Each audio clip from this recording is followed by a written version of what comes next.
twists and turns and stuff. But yeah, we're going to predict every game today. And it is also an opportunity for me to talk a little bit about what's been going on in the last few weeks, because I haven't really spoken too much about the recent results in the Prem, so I can talk a little bit about them and talk a little bit about each team's seasons. But yeah, I'm going to predict every game. Let me know in the comments below your predictions for the Premier League season, or Premier League final day of the season. What do you think is going to happen? And yeah, let's have a look at the table first. I'm going to use this because for some reason I'll use this to calculate them, but unfortunately this table doesn't have the points deductions for Everton and Forest, so we'll look at the table. We'll start from the bottom. So Sheffield are of course relegated, 16 points, 101 goals conceded. Just an awful season for them. I believe they are the first team to concede over 100 goals in a Premier League season. And yeah, just abysmal, absolutely abysmal from them. Burnley are also confirmed relegated in 19th place, 24 points they are currently on. Now we'll say actually they have gone down, fair play, with a bit of a fight. Their last few results have actually been decent, and performances have been really good, but they were just, unfortunately, I think it was a bit too late for them. However, they've definitely shown some really positive signs, and I think they'll actually be fine next year under company in the Championship. I would back them definitely to go straight back up, because yeah, from what I've seen in the back end of the season, they definitely look like a solid team. It was just a bit too late, but they could still finish 18th at least. And in 18th, pretty much relegated, is not mathematically confirmed, but it's pretty much over, is Luton. 26 points, 3 points away from Forest, but look at the goal difference. They would need to absolutely batter Fulham, and Forest get battered by Burnley, and I'm not entirely sure if those two things are going to happen. So Luton, Burnley and Sheffield look like they are the confirmed three to go down, and that's not going to change on the final day. But I will say with Luton, massive credit to them for going out with a fight.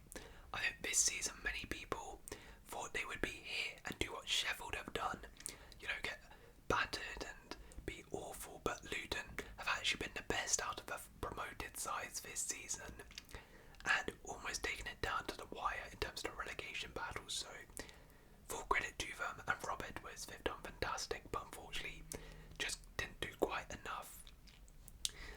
17th is Forest. That position will not be changing unless, as I said, they get battered by Burnley. Looks like they will be staying up just about, but it's been an awful year for Forest. I mean, 29 points. They are so lucky that Luton, Burnley and Sheffield have been rubbish, because in pretty much every other Premier League season this is enough to relegate you. So yeah, Forest have really gotten away with it this year, and next season they're definitely going to have to step it up, because I don't think those promoted sides coming up next year are going to be as bad as these three. And also similar thing with Brentford. Brentford aren't even on 40 points yet, which is, again, in previous seasons they would be right in the mix of a relegation battle. But yeah, they've done enough. Their recent form has been pretty good, which has been enough. These two results against Sheffield and Luton have really kept them up. Everton, over in 15th place, have had some fantastic form. Look at that, unbeaten in the last 5 games, including a win over Liverpool during that. And yeah, despite the points deduction, with that points deduction, people thought okay, they might be in trouble, but realistically they were always good enough for not getting relegated. I think if you add back their points, they would actually be 10th place, which is really impressive. Fulham in 14th place, solid season for them. I mean, their recent form has been really poor. Been on the beach a little bit, but yeah, they're in no danger. They can still move up some places though, as can Wolves and Palace. Palace, by the way, incredible form recently. Look at this. The goals are flying in as well. Oliver Glasner. I'm really excited. If you're a Palace fan, next season, you're probably absolutely buzzing because this little glimpse of Glasner ball, I mean, this looks fantastic. He's got them playing really well, and they got some real momentum going into next season. And they can still actually get a top half finish, which would be insane for Glasner to do, considering they were in a relegation battle when he took over. Bournemouth again can get top half, which would be good, as can Brighton, who, I mean, they have really fallen off in the last 5 games, which is a bit disappointing for them. West Ham, yeah, they'll be in 9th place. They have nothing to play for, but of course this is going to be David Moyes' last game in charge. It was good to see him though beat Luton and get a win on his final home game of the season with West Ham. And then as for this European race, so I mean Wednesday kind of wrapped up really, because Man United beat Newcastle 3-2 in a fantastic game, which actually did more for Newcastle than Man United, because that means now that Newcastle are, in order to get Europa League football, they need to beat Brentford, and then they need to hope that Chelsea lose to Bournemouth. If Chelsea get a point versus Bournemouth, then Chelsea will finish 6th, and Newcastle and Man United, because of their bad goal difference, they're not going to get European or Europa League football, because I believe 5th and 6th will get it, but 7th place will get Conference League, so Newcastle looks like they might get a Conference League. It's between them or United, but of course United also have the FA Cup to play for.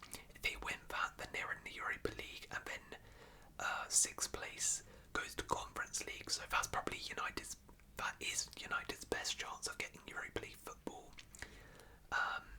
And yeah, barring a Chelsea collapse, it looks like Chelsea will be in the Europa League with Spurs, and I mean Chelsea can still leapfrog Spurs if, again, Spurs somehow lose to Sheffield, but Spurs have been really bad recently, 1 win in their last 5, so I wouldn't put it past them. Meanwhile Chelsea, I mean, look, I'ma hold my hands up. Like, I'm happy to admit I'm wrong about this. I was wrong when I made that video after we got slapped by Arsenal. I was like, this season's over, we're finished, but fair play, 4 wins in a row. I did not think we were capable of this, and in all 4 we actually played it really well. Pochettino has finally made some tactical adjustments. We're finally starting to play well, and we have really salvaged the season in this last 5 games. So yeah, we're in Europa League, which is still not like a fantastic season, but that's a fine season now. Like, I'll take Europa League by any means, but do not mess it up. It will be the most Chelsea thing to mess it up as Bournemouth.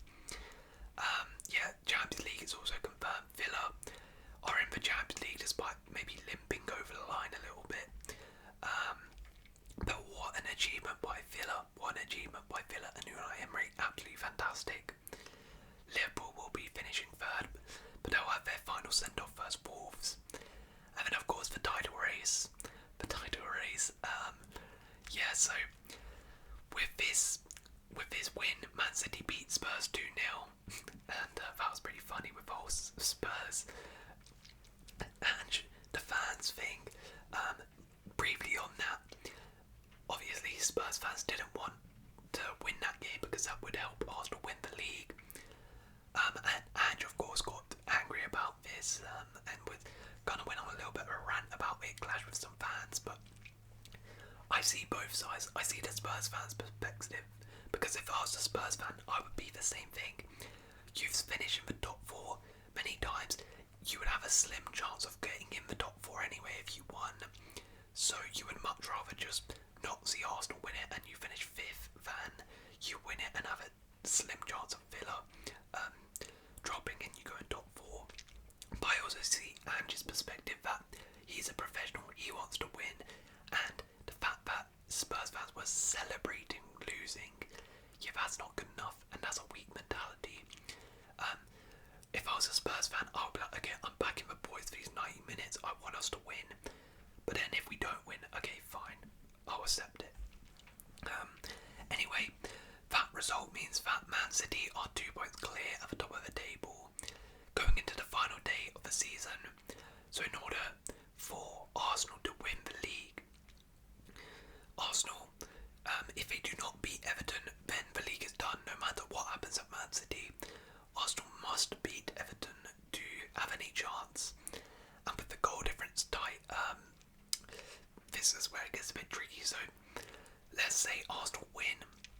So if Arsenal beat Everton, they'll be on 89 points. Meaning that in order for City, if City beat West Ham, then the title's done no matter what as well. So, but if City draw, then an Arsenal win would mean that, Arsenal win the league on goal difference. But a City loss, and as well an Arsenal win, So if Man City beat West Ham, the title is done no matter what. And if Arsenal do not beat Everton, the title is done no matter what. Meaning that Man City are in a fantastic position to win this league title. Look at his form, just terrific stuff from them. I mean, fair play to Arsenal though. You can't necessarily say they bottled this if they don't win it, because it's not been like last year where they just collapsed at the end of the season, had lots of draws, losses. They've actually, they messed up versus Villa, sure, but after that they've bounced back and won every game since. So that's definitely a shift in their mentality, and fair play to them, but they did mess up with that Villa game, and it looks like the title is probably going to Man City unless something happens. Now, what do I see happening then? Firstly, will Arsenal actually get the job done versus Everton? I mean, it would be pretty funny if, Man City drew to West Ham and then Everton, and Arsenal don't beat Everton. That would be, then you can say they bottled it. If Arsenal don't beat Everton and Man City don't beat West Ham, then you can say Arsenal bottled the league. But I think at home, Arsenal should win this. And I think it'll be a 2-0 to Arsenal, not 20. I think it'll be 2-0 to Arsenal. I don't necessarily see Everton going there and getting anything. I think Arsenal will win that fairly comfortably and do their job. Brentford, Newcastle, Brentford don't have anything to play for, right? Actually, I guess they can finish 15th.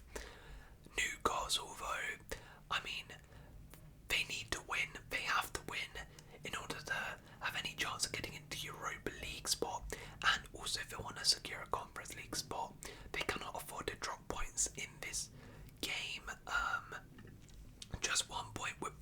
Actually, wait, no. Yeah, they need a win. Brentford away is a tough place to go, but I think Brentford are a little bit on the beach right now. So I do think Newcastle, with that motivation, but they are still playing for something, are going to go there and win. I think it'll be a 2-1 to Newcastle. Brighton at home to Manchester United. Now Brighton have not really got anything to play for except securing a 10th place finish.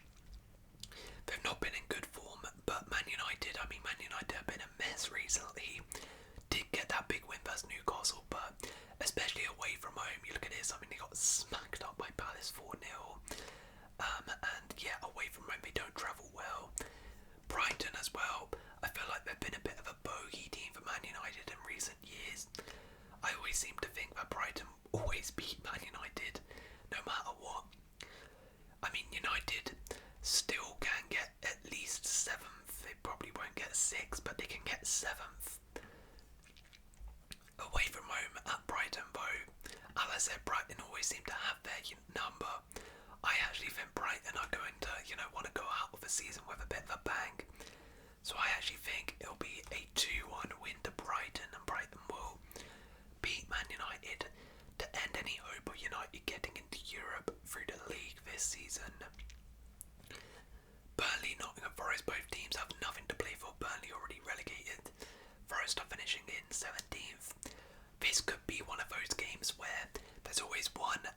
season where it's like 5-4, something crazy. This could be the one.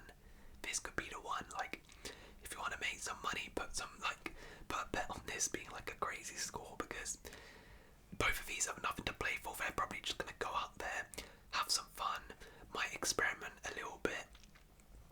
But I actually do back Burnley. I think, as I said, Burnley have actually been pretty decent in terms of their form recently, and I think now that they're going to be a bit more relaxed and playing with a bit more freedom, now that relegation is confirmed, I actually think Burnley might win this. I'm going to go, I think that'll be goals. I'm going to go 3-2 to Burnley. 3-2 to Burnley. They'll end the season on a high. Right, Chelsea, Bournemouth. Now Chelsea, as I said, are in pole position for Europa League. They can still finish 5th technically, which would be mad if Chelsea finished 5th, considering how bad we've been. But we need at least a point to get 6th. Meanwhile, we are playing Bournemouth, who are a good side, have had a fantastic year, and will be looking to get into a top half finish. And this is a tough game, and I swear if we do all this hard work and then slip up at the end and lose to Bournemouth, it'll be the most Chelsea thing ever. It really would. It will summarise our season, give us so much hope, and then right at the last second take it away. It's a tough game. It is a tough game, actually. Bournemouth, if we were away, I would be really worried. At home, though, we've been pretty good at home this season. You know, I could see Bournemouth getting a point against us, but I don't think we'll lose. I don't think we'll lose. I think this is also a game which will have lots of goals. We've been scoring quite a bit.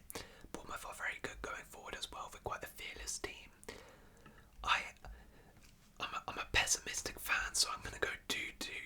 I think we'll draw, but that'll be enough, and I'll definitely take that, and we'll get Europa League football, which I'll be more than happy with. Crystal Palace, Aston Villa. Again, this is one of those where expect a lot of goals. This is going to be a fun game. This is going to be a really, really fun one. Because Palace, I mean, they can get a top half finish, which would be great, but they don't really have too much to play for, and Villa, of course, don't have anything to play for. Palace have been on sensational form at home as well.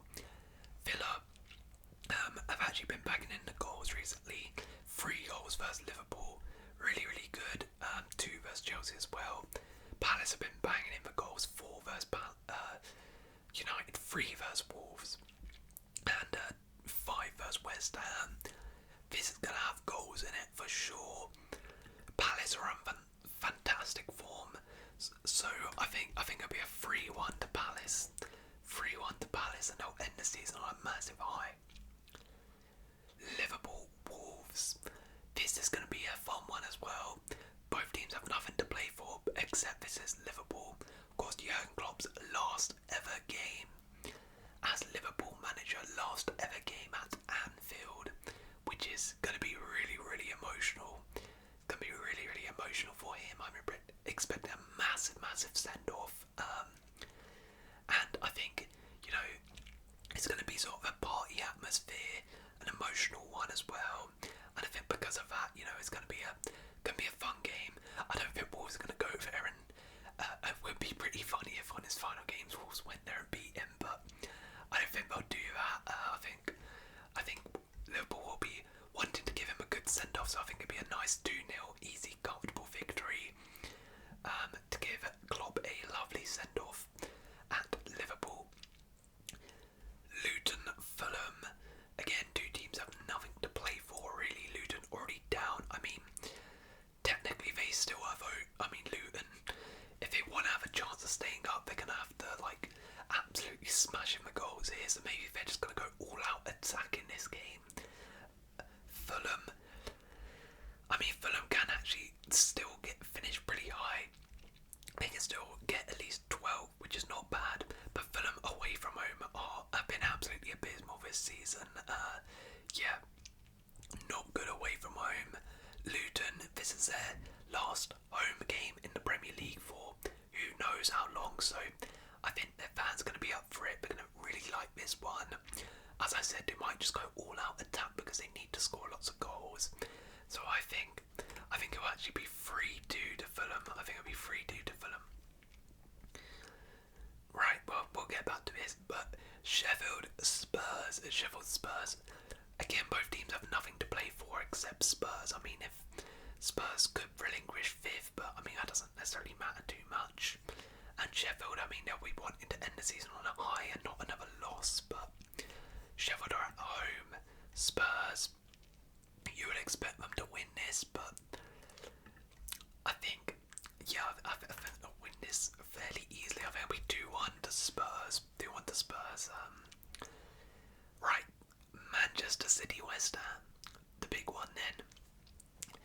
Will David Moyes in his final game for West Ham in the Premier League, is he going to pull something off? This is his, I guess, last mission as West Ham manager. A draw is sufficient if I predict this right, and a draw would mean that Arsenal win the league. Now, we have seen in the past that Man City have stumbled a little bit on the final day, or not stumbled but been a bit nervy. For example, that year, and not last year, the year before, when they faced Villa's Gerrard, and you know, they were, was it 2-0 down, I think, and they needed a win and they came back. So you know, they have shown nerves in the past. West Ham have nothing really to play for except wanting to give Moyes a good showing at the last game. So I don't think West Ham are going to get battered here for sure, and they're definitely going to want to make sure they don't get battered on Moyes' final game. Man City being at home though, that's a big advantage, a huge advantage for City. City always find a way on the final day, even if it is nervous. And I do believe, you know, Man City have a fantastic record versus West Ham, absolutely fantastic, I believe. So for that reason, you know, I think it might. Actually, you know, I don't think it's going to be cagey. I think they're going to ease this. I think West Ham might get a goal, but I think it'll be a comfortable 3-1 victory. I generally see Man City easing past West Ham. Man City always beat West Ham, and in these moments they don't really feel the pressure that much. So I think Man City are going to ease to this, meaning that the final table, Manchester City will be champions on 91 points, and Arsenal will finish second on 89. Liverpool will finish on 82 points. Villa in 4th, 68. Spurs in 5th with 66. Chelsea will finish in 6th with 61. Newcastle will finish in 7th with 60. Man United in 8th, 57. West Ham in 9th, 52. Brighton will finish 10th, 51. Crystal Palace 11th, 49. Bournemouth 12th, 49 as well. This is wrong. Fulham in 13th, 47. Wolves in 15th, 46. And then, hold on. Yeah. 16th, Everton in 40. Brentford 16th, 39 points. 17th, Nottingham Forest 33. Burnley will finish 18th. So actually leapfrog Luton, and they'll finish 27th. And Luton will finish 19th with 26. Meanwhile, Sheffield are relegated on 16 points. So yeah, I mean technically nothing really changes too much except a couple movements down here. For me, I don't think too much is going to change, but I think there'll be lots of goals as I predicted. Who knows, maybe West Ham could pull something off. Who knows? I'm sure those Arsenal fans will be hoping for it, but I don't see it happening. Do you guys see it happening? Let me know in the comments below. And we'll be back to review the Premier League final day and review the Premier League as a whole. The Premier League season is almost over, but that does not mean the content will be done. We have a lot of Premier League sort of review videos coming out before we turn our attention to the Euros, so make sure you're subscribed for this summer because it's going to be lots and lots